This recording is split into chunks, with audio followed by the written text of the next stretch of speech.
They say they will be returning today.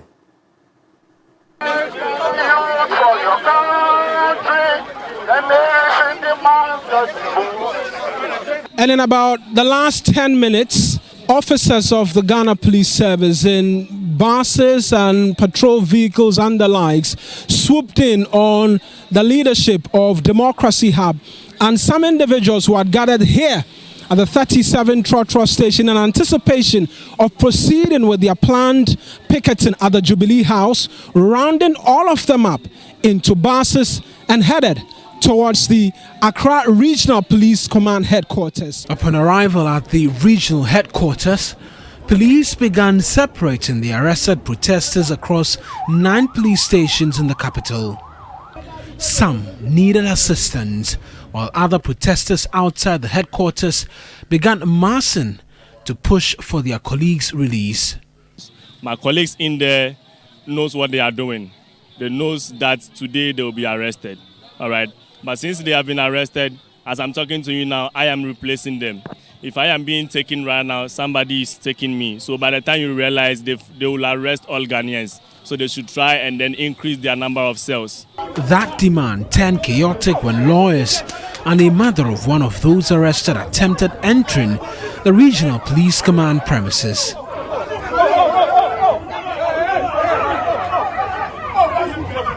They were just beating some of our lawyers, taking them inside. Okay, and then the media were all covering. So everybody around was taking his phone to cover. And by the time I saw, somebody just slapped me and just took my phone. The policeman charged at us. His crime was just to stand next to me, charged at us and pulled us. So I kept his phone. I don't know I was just told that his name is George. He's also in there, so George is also in there. And then they took him inside, and whilst the police were attacking them, they ripped my dress. Former PNC chair Bernard Mona, in the company of some legal practitioners, were finally allowed entry with the assurance the protesters would be released. We are disappointed that citizens' right to demonstrate has been curtailed by the police. But we are working feverishly with our lawyers. You can see Justice Rem, you can see Nusaf Husseini, and a host of them. They are going to distribute themselves into the various police stations to see how they will be able to secure the release of our comrades and compatriots who decided to embark on the people's exercise. After hours and hours of a long wait by many of these demonstrators who came here to show solidarity, it appears the over 30+ demonstrators who were picked up this morning by the Ghana Police Service may not be able to return home. That's because from indications, the police says they will arraign them tomorrow, where their legal representatives can apply for bail. Eric Mawina Egbeta, TV3 News, Accra Regional Police Headquarters. Like we always do, keep following up on day 2 of the protest and update you in our subsequent bulletins. Away from the protest, some 9 passengers on board a vehicle have reportedly been killed and several others injured after an ambush by gunmen on the Boku-Palmakum Highway at Posiga in the Upper East region. The incident, which happened about 8 a.m. on Thursday, left 9 others in critical condition at the Boku Presbyterian Hospital. Heavily armed men ambushed a convoy of police personnel escorting traders from Boku to Sinkase in Togo. The attack occurred near the Gbewa Training College on the road from Misiga to Polimakum. The attackers reportedly fled the scene after the police team responded to the attack by opening fire. Thursday morning's incident is the 3rd of attacks on vehicles on the Bolga-Boku road this year.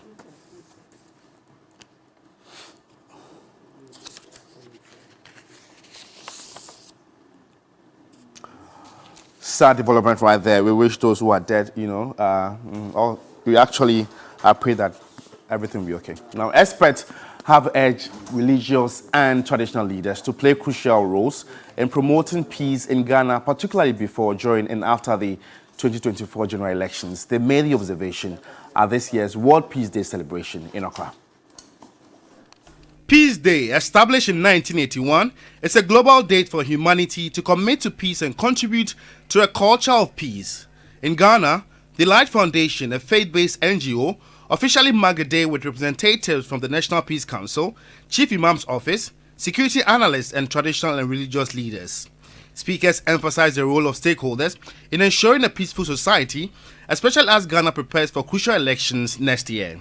Our traditional leaders and our religious leaders are the custodian of the land. They own the land. And so it is important that if you want to talk about peace, they live within the community. So you can't talk about peace without them. You need their, involvement. Aide to the National Chief Imam, Sheikh Arimaya Shaibu, advised Ghanaian youth to be cautious of ill-intentioned politicians. We want to reorient the youth, particularly to understand their humanity, to understand the worth of their lives, that no politician uses them for violence.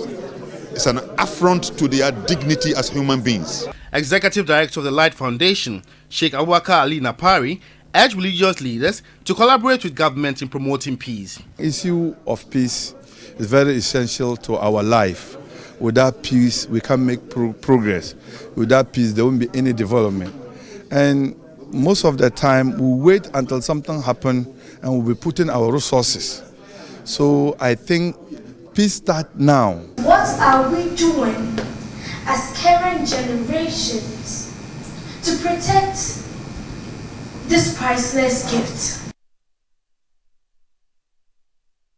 Well, if you just tuned in, you're watching the first bulletin of the day here on TV3 right here on New Day. In more news this morning, the 2020 running mate of the National Democratic Congress, Nana Jane Opoku-Agyeman, has criticized the current leadership in the country and the continent, highlighting ethnocentrism as a significant issue in governance and leadership, contrasted it with the ideal leadership concept. He was speaking at an event to mark Nkrumah Memorial Day. The celebration to honor Dr. Kwame Nkrumah and Nelson Mandela's leadership was attended by South African High Commissioner to Ghana, Her Excellency Grace Mason, and other diplomats. The 2020 National Democratic Congress running mate, Jane Nana Opoku-Agyeman, discussed Africa's leadership needs. You are leading. What does it mean? Does it mean you are intimidating the people following you? Does it mean you think you are better than them? Or do you think that this whole leadership role is to allow me to bring more people out? Is to allow me to groom more people to lead? It's also to recognize that the people I'm leading have better ideas than I do. And therefore, it is worth listening to them. It is worth being humble. It is worth sharing. It is worth mentoring and encouraging. Chairperson of the occasion, His Royal Highness Odenho Kwafo Akoto III, Akwemuhene, also made an appeal for the Kotoka International Airport to be renamed after Kwame Nkrumah. I am appealing to Nana Addo Dankwa Akufo-Addo, our president of the day, to understand that Kotoka doesn't deserve to be on our airport, and that Osagyefo Dr. Kwame Nkrumah's name should be on our airport, for us to honor him very well. The two-day leadership conference was on the theme, The Osagyefo and the Madiba, Global Africa in Search of Transformational Leadership in the 21st Century.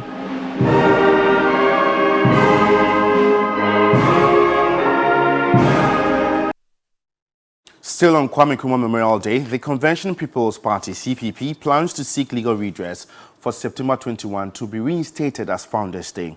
At a wreath-laying ceremony in Accra to commemorate the late president's birthday, the party urged Ghanaians to emulate his values of selflessness and commitment. My colleague Grace Hamwajiman reports. 21st September 2023 marks the 114th anniversary of Dr. Kwame Nkrumah, the man who is believed to have led the struggle for Ghana's independence. His party, the CPP, here at the Kwame Nkrumah Memorial Mausoleum, held a wreath-laying ceremony, among others, to commemorate the day.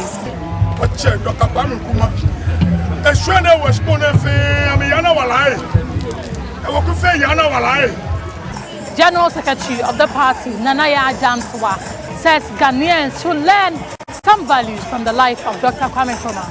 Selflessness, motivation, patriotism, He loved Ghana. He wasn't corrupt, incorruptible. We need to learn these tenets from Osagyefo. Nkrumah's work that he did, the CPP's work, should be a benchmark for anybody to vote for a party. The party also says it will seek legal redress to reinstate the celebration of his birthday as the Founders' Day, as well as some other memorial days.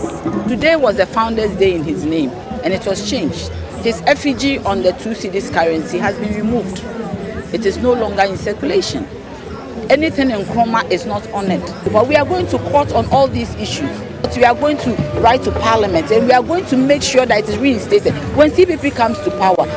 Dr. Kwame Nkrumah and the CPP gained independence for the country on 6th March 1957. Grace Hamwa Ajiman, TV3 News, Kwame Nkrumah Memorial Museum, Accra. There is victory for And now the construction of the Pan-African Heritage World Museum, an ambitious $50 million project, is set to be completed within 3 years. The world-class heritage site aims to house historic artifacts, African literature, and preserve pre-colonial African culture.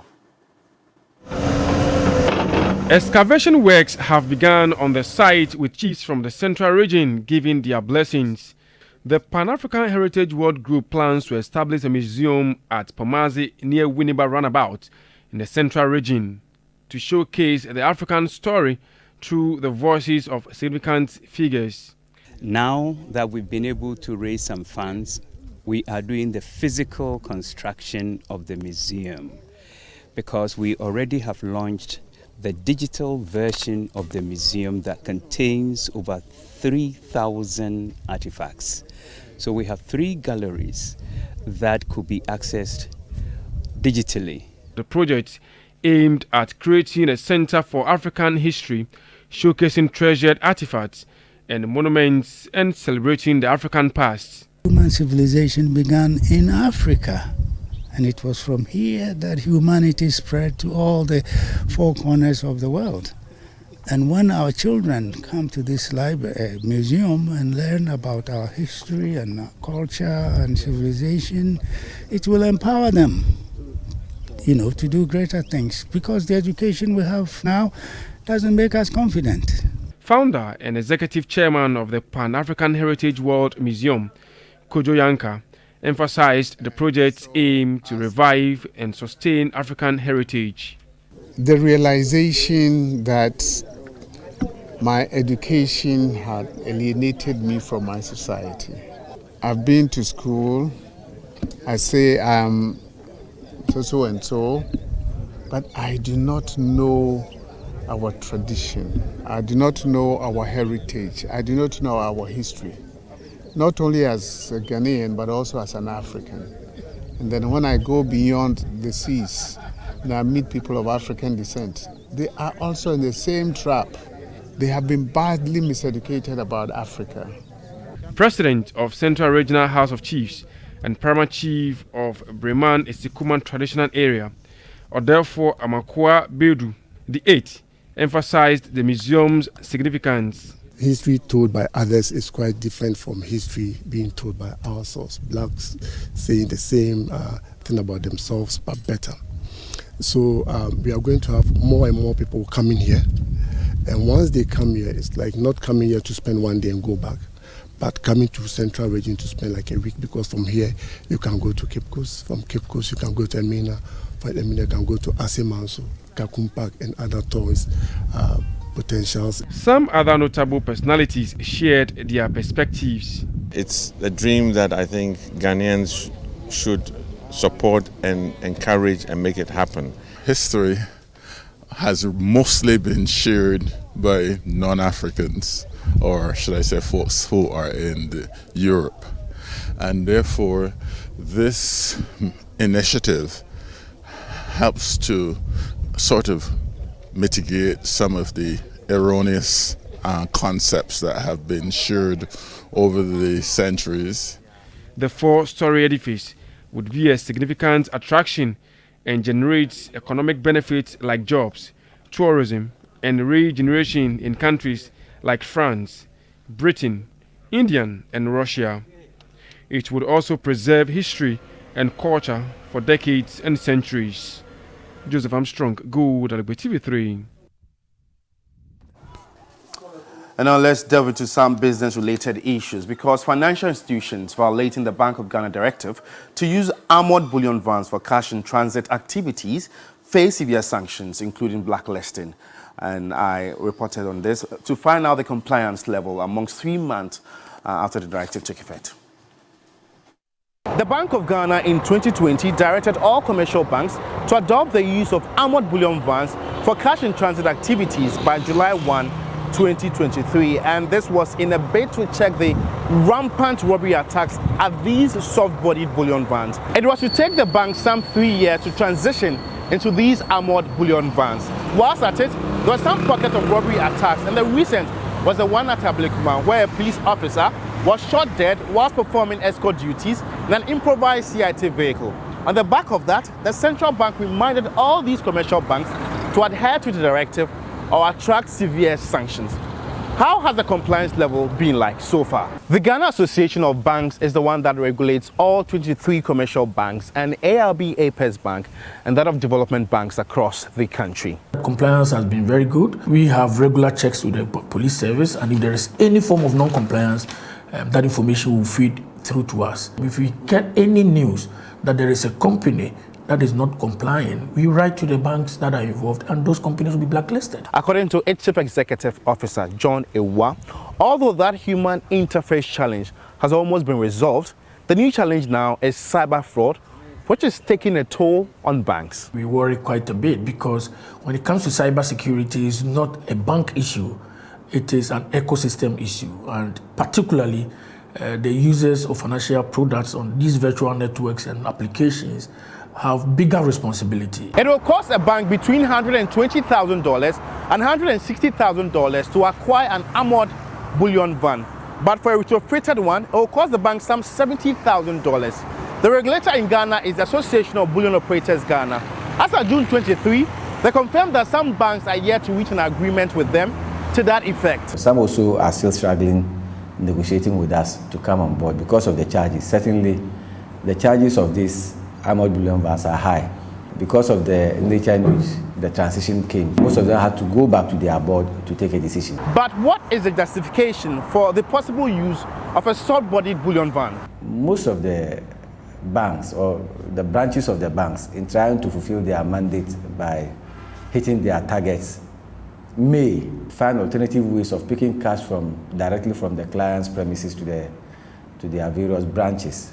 So in case there's any flout of the regulation, it might come from that angle. While the central bank has its own sanctions to be meted out to corporate, stakeholders like the Ghana Association of Banks has its own sanctions to regulate this very practice.